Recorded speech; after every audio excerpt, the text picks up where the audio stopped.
We've been very instrumental in changing a lot of laws, putting together the first medical protocol for the treatment of sexual assault survivors.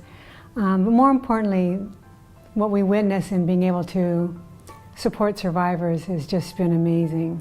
We're there at 3 o'clock in the morning when somebody calls on the hotline. We're there to talk to them. We go to the hospital at 5 in the morning to hold their hand through the forensic examination.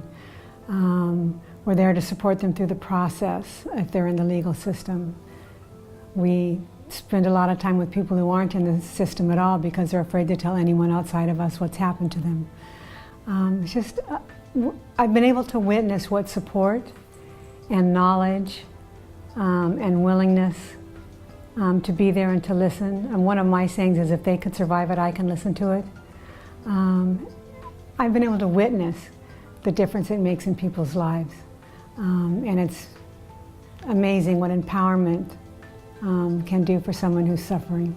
The first meeting I ever went to after I got through my training, something had happened with an OPD officer and a survivor that was really wrong.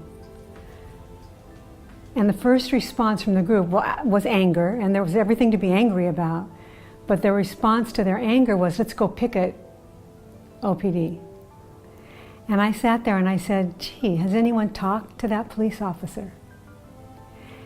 And from that point, I really vowed, if I stayed there, which, hello, that if it was ever my job responsibility, because we were a collective to begin with, but if it was ever my job responsibility to really affect change, I felt it had to happen with communication, not with, and while there's time and place for protests, for sure, you don't win any friends that way.